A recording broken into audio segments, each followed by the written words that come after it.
Bonjour Sam. Aujourd'hui, on se penche sur une idée assez surprenante trouvée sur YouTube. Une vidéo de la chaîne 2 minutes au jardin.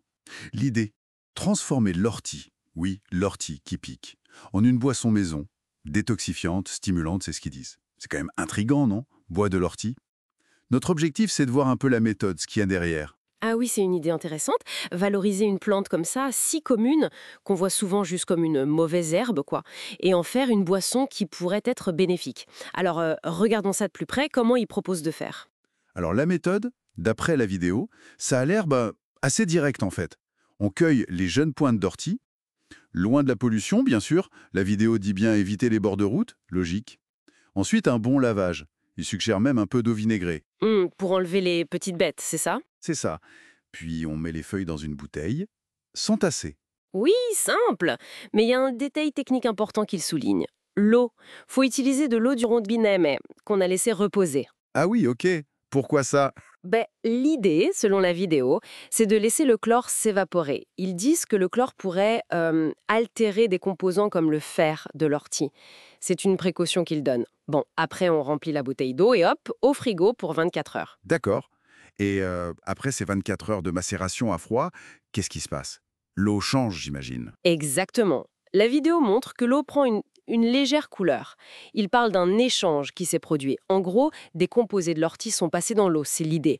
Et là, il faut filtrer. Filtrer comment? Avec une passoire fine ou ce qu'ils appellent un chapeau chinois, parfois en cuisine, pour avoir un liquide clair. D'ailleurs, ils disent que ça ressemble un peu à du jus de pomme à la fin. Ah, intéressant. Et pour la boire, cette eau d'ortie, hein, ils donnent des conseils, hein? Oui, tout à fait. La recommandation, c'est 1 à 2 verres par jour. Et surtout, d'être à l'écoute de son corps. La vidéo mentionne que ça pourrait démarrer des processus de détoxication. De détoxication. Oui, et ils préviennent même qu'il peut y avoir des effets secondaires, Ah bon? Lesquels? genre maux de tête ou une légère diarrhée. Surtout, disent-ils, si on est bien encrassé. C'est leur terme. Bien encrassé. C'est imagé. Oui, ça veut dire si le corps a beaucoup de toxines à éliminer, quoi. C'est présenté un peu comme un signe que ça travaille. D'accord. Mais il y a aussi des avertissements plus précis, non? J'ai cru comprendre ça. Tout à fait. D'abord, la conservation. C'est important, au frigo, et pas plus de 2 ou 3 jours. Pourquoi si peu? Parce que selon eux, la transformation de l'ortie continue, un peu comme le purin d'ortie, mais bon, différemment, ça évolue. Ensuite, c'est une boisson qu'elle qualifie de tonique, donc à éviter le soir. Logique. Oui, ça, pour les fêtards, ajoute-t-il avec humour. Mais plus sérieusement, attention pour les personnes hypertendues, mieux vaut demander un avis médical. Et aussi, dernier point, il mentionne la teneur en fer. Faut y penser si on doit limiter son apport en fer. C'est intéressant ce mélange. D'un côté, la vidéo parle de produits magiques, anti-inflammatoires, reminéralisants, et de l'autre, toutes ces précautions. Comment il gère ça dans la vidéo? C'est une bonne remarque. Le mot magique, c'est fort, hein. Ça montre bien l'attrait pour ces remèdes naturels, simples, un peu puissants. Cet enthousiasme est très présent.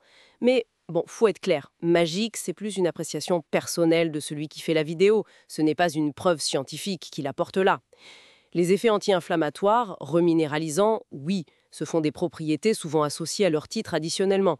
La vidéo les met beaucoup en avant, c'est vrai. Et les avertissements, eux, sont donnés comme des précautions d'usage nécessaires.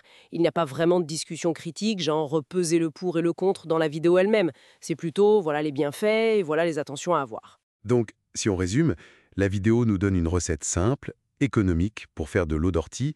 Elle lui prête de grandes vertus, mais dit aussi « Attention, soyez prudents, écoutez-vous ». C'est ça? C'est exactement ça. Et au fond, ce qui est peut-être le plus intéressant ici, c'est moins la recette en elle-même que l'invitation à changer notre regard. Regarder autrement une ressource naturelle qu'on a sous la main, qu'on ignore ou qu'on arrache. Ça ouvre une porte, hein.